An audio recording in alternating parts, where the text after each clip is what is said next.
Bayangkan kamu miskin, putus asa, lalu suatu malam menemukan desa misterius yang membeli satu mangkuk mie ayam dengan emas. Tapi ada satu syarat, kamu tidak boleh datang pada malam ketujuh. Masalahnya, dia datang, dan sejak malam itu, hidupnya tidak pernah sama lagi.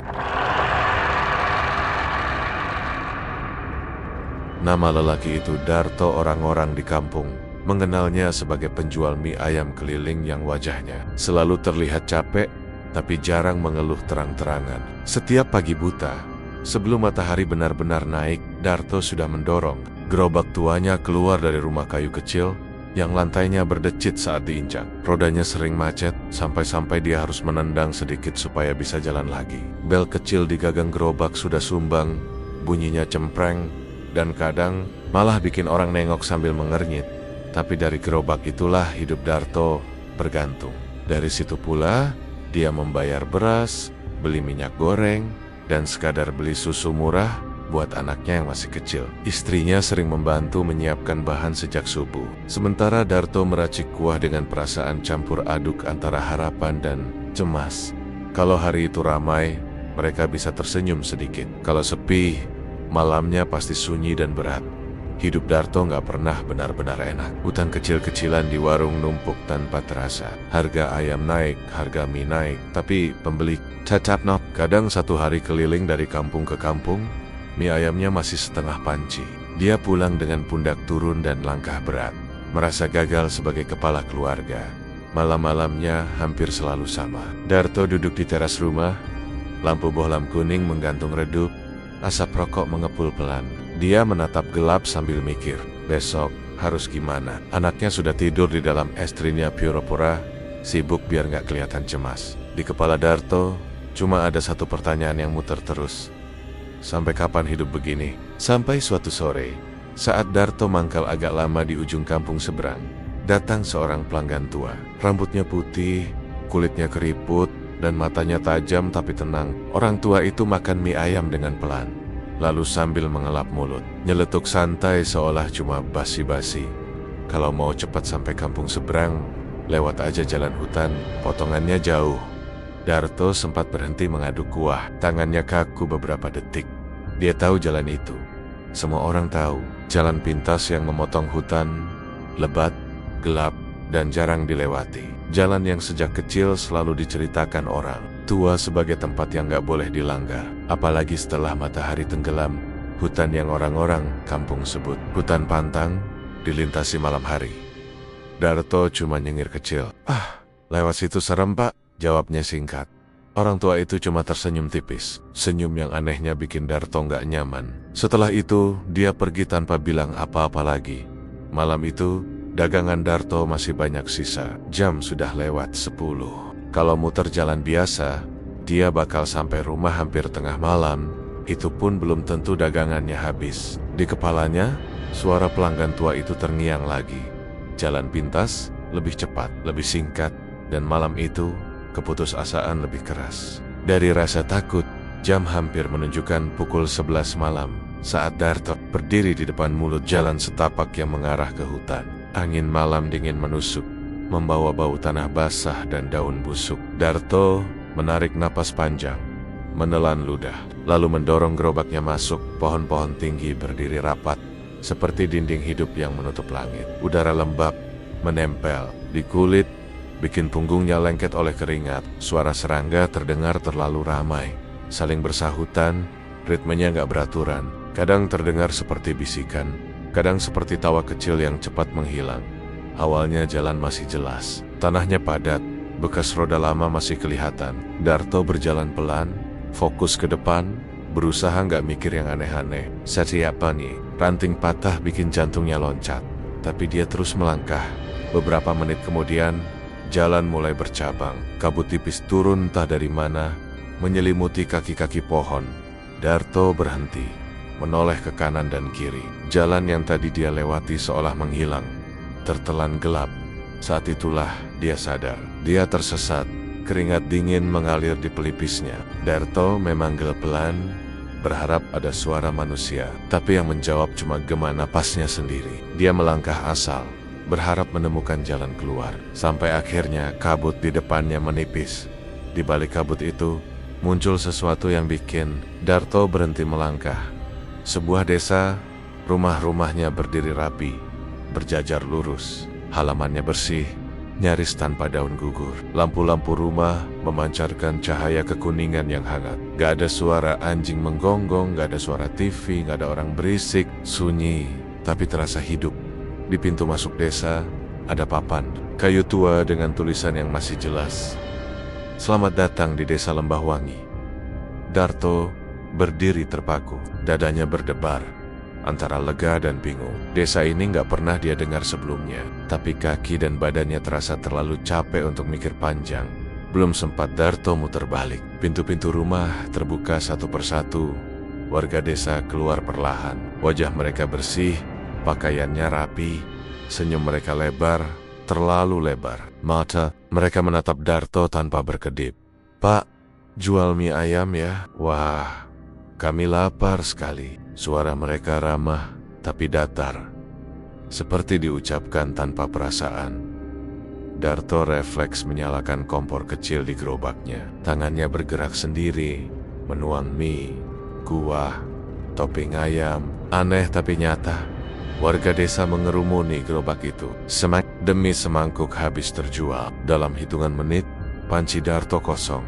Yang bikin dia terdiam adalah bayaran mereka. Ada yang menyodorkan uang dengan nominal yang gak masuk akal. Ada yang membuka genggaman tangan, memperlihatkan cincin emas, bahkan ada yang diam-diam menyelipkan uang lusuh berbau tanah ke saku celananya. Semangkuk mie ayam dibayar berkali-kali lipat.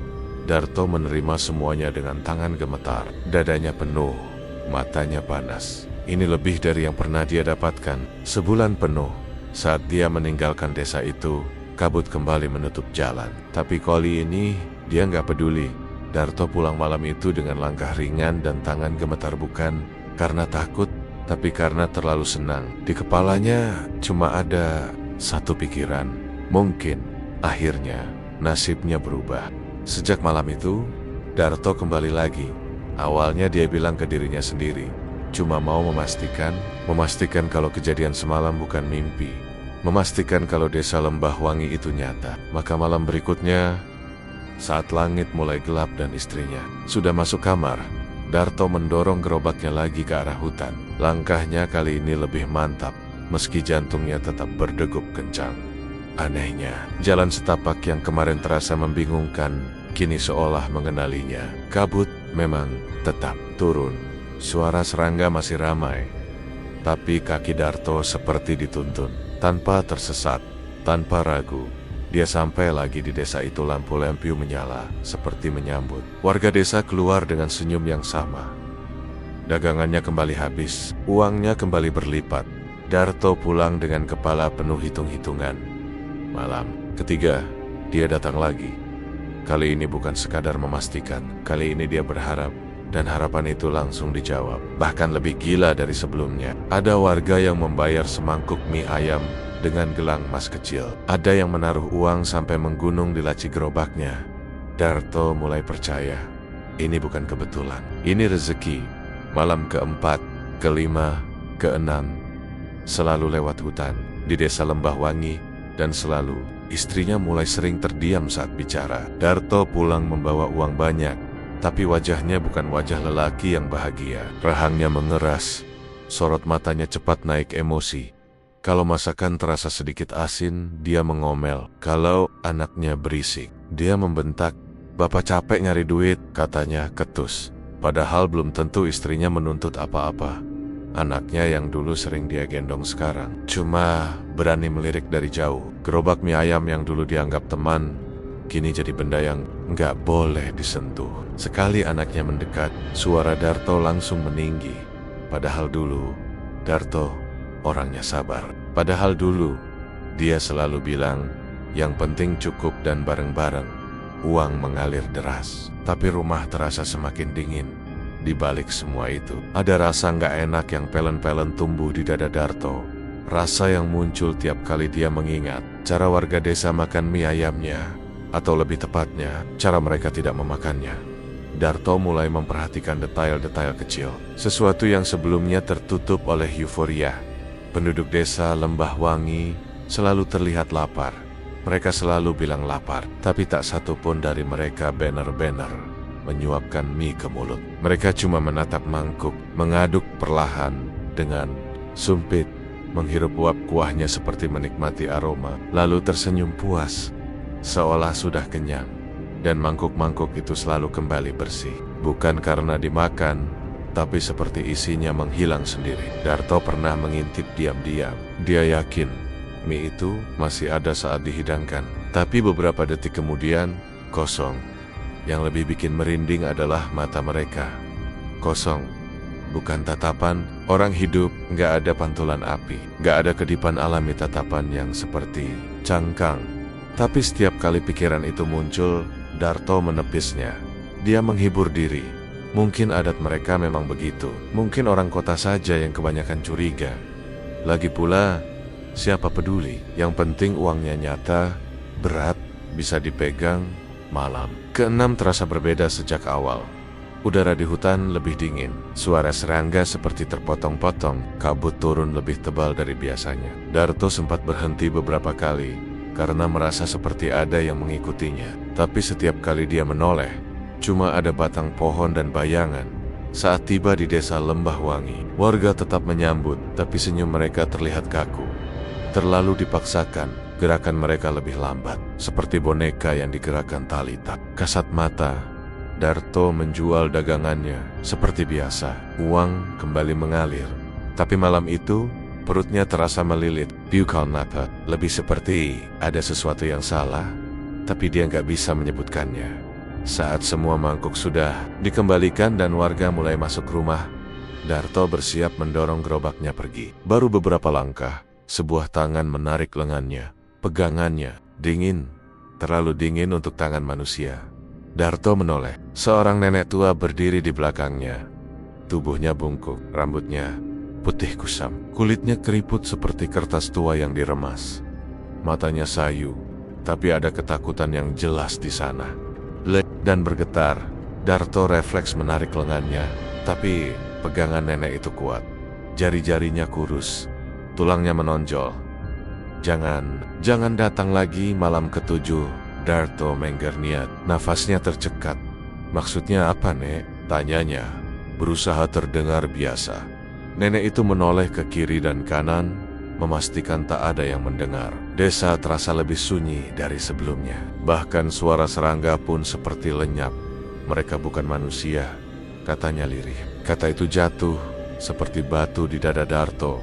Bunian, makhluk yang selama ini cuma dia dengar dari cerita orang tua. Penghuni alam lain yang hidup berdampingan tapi tak terlihat, yang bisa meniru desa, manusia, bahkan suara. Aku dulu seperti kamu, lanjut nenek itu. Suaranya bergetar semakin kuat. Datang karena butuh, bertahan karena harta, pulang. Darto menelan ludah. Tenggorokannya kering. Nenek manusia? Tanyanya ragu.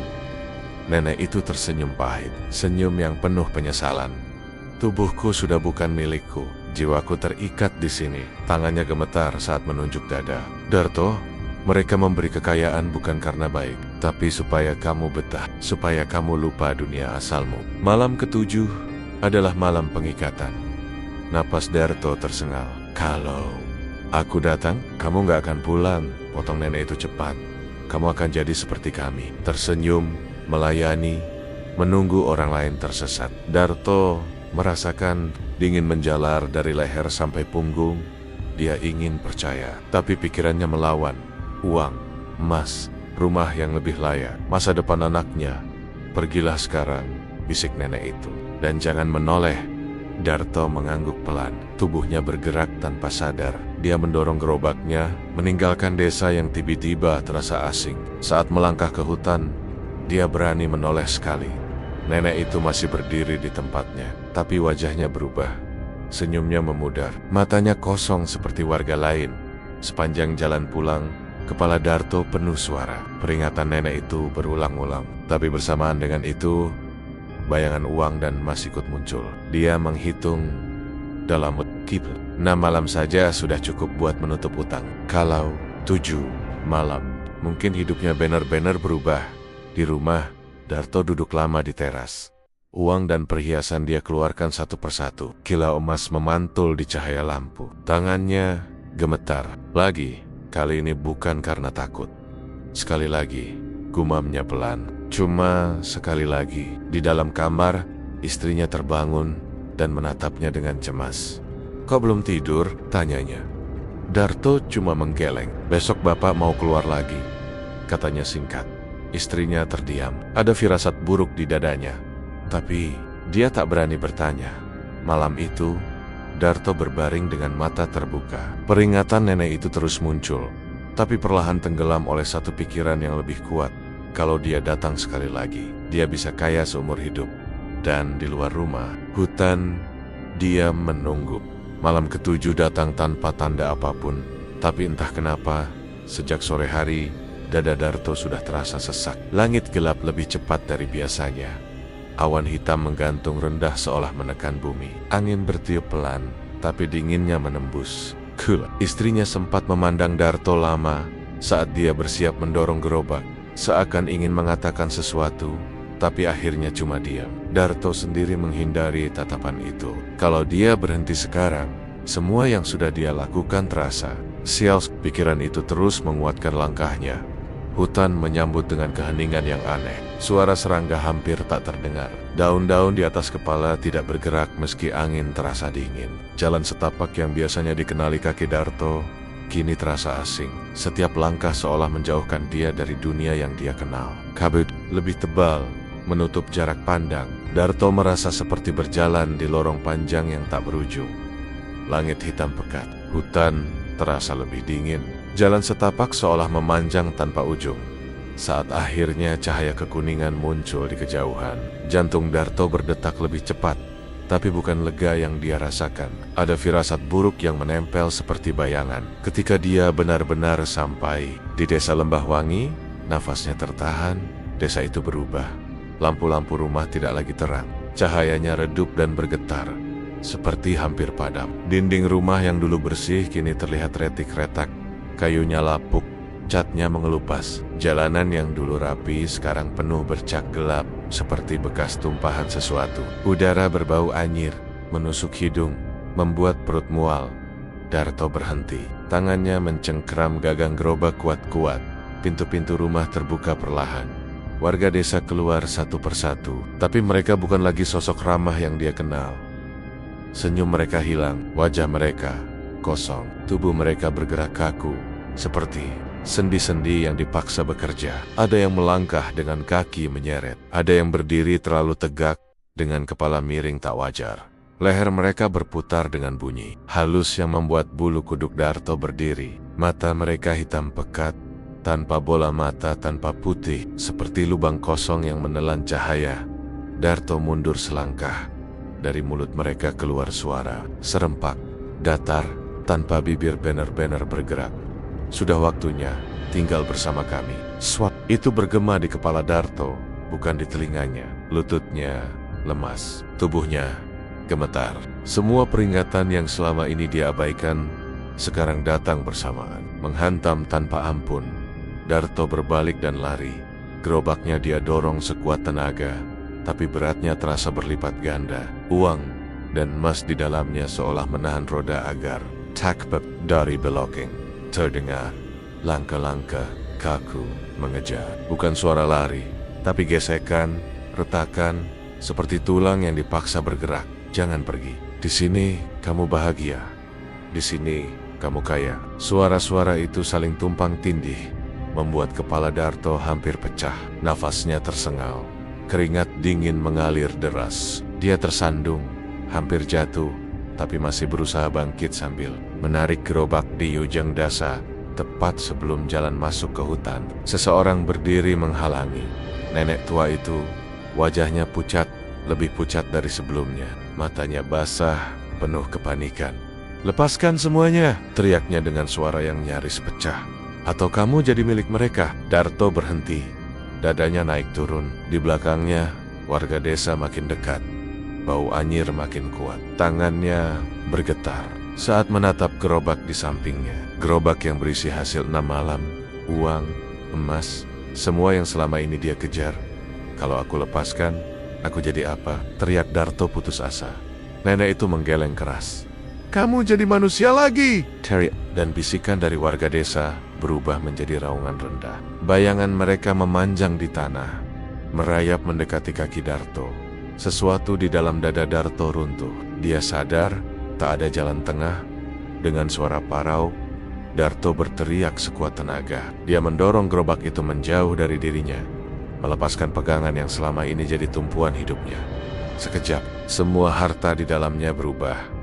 Uang dan emas hancur menjadi debu hitam, beterbangan di udara seperti abu pembakaran. Gerobak tua itu sendiri retak, kayunya lapuk seketika, lalu ambruk tanpa suara. Warga desa menjerit. Suara mereka bukan lagi suara manusia, tapi lengkingan panjang yang membuat telinga sakit. Nenek tua itu mengangguk cepat. Lari sekarang! Jangan menoleh. Darto berlari. Dia masuk ke hutan tanpa arah, menabrak ranting, terjatuh ke tanah berlumpur, bangkit lagi dengan napas tersengal. Bayangan hitam mengejar di antara pepohonan. Suara langkah kaku masih terdengar, tapi makin lama makin jauh. Kakinya terasa berat, pandangannya berkunang-kunang. Dunia berputar. Darto tersandung sekali lagi, jatuh keras, dan semuanya gelap. Entah berapa lama waktu berlalu. Darto terbangun dengan kepala pusing dan tubuh dingin. Cahaya pagi menyilaukan mata. Dia terbaring di pinggir hutan, di tanah yang lembab. Pakaiannya lusuh, penuh lumpur dan sobekan. Badannya terasa ringan, tapi lemah, seperti lama tak makan. Gerobaknya tidak ada. Darto mencoba bangun, tapi tubuhnya gemetar. Dia merangkak ke tepi jalan kecil, dan akhirnya terduduk, terengah-engah.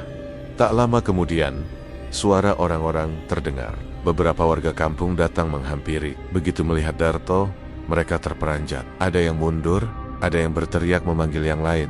Darto? Ini Darto. Ya Tuhan, kamu dari mana? Wajah-wajah itu penuh keterkejutan. Bahkan ada yang tampak takut. Darto sendiri bingung. Kenapa? Tanyanya lemah. Seorang lelaki tua menelan ludah sebelum menjawab. Kamu hilang setahun tuh. Dunia seperti berhenti berputar. Setahun. Darto terdiam 6 malam. 7 malam, tapi di dunia nyata 1 tahun berlalu. Istrinya, anaknya, rumahnya, semua melintas di kepala Darto sekaligus. Air mata mengalir tanpa bisa dia tahan. Warga kampung membantu Darto pulang. Istrinya menangis histeris saat melihatnya. Anaknya memeluknya erat, seolah takut dia menghilang lagi. Darto hanya bisa memeluk balik, tubuhnya gemetar. Di rumah, saat bajunya diganti, istrinya menemukan sesuatu di saku celana Darto. Sebuah koin tua, berat, dingin. Di permukaannya ada ukiran aneh yang tidak dikenal siapapun. Darto menatap koin. Selamat, entah bagaimana benda itu ikut terbawa keluar. Sejak hari itu, Darto tak pernah lagi mendekati hutan itu. Dia kembali jualan mie ayam dengan gerobak tua pinjaman. Rutenya pendek, penghasilannya pas-pasan. Tapi setiap kali bel sumbangnya berbunyi, dan ada orang yang tersenyum menerima semangkuk mie hangat, hati Darto terasa lebih tenang dari sebelumnya.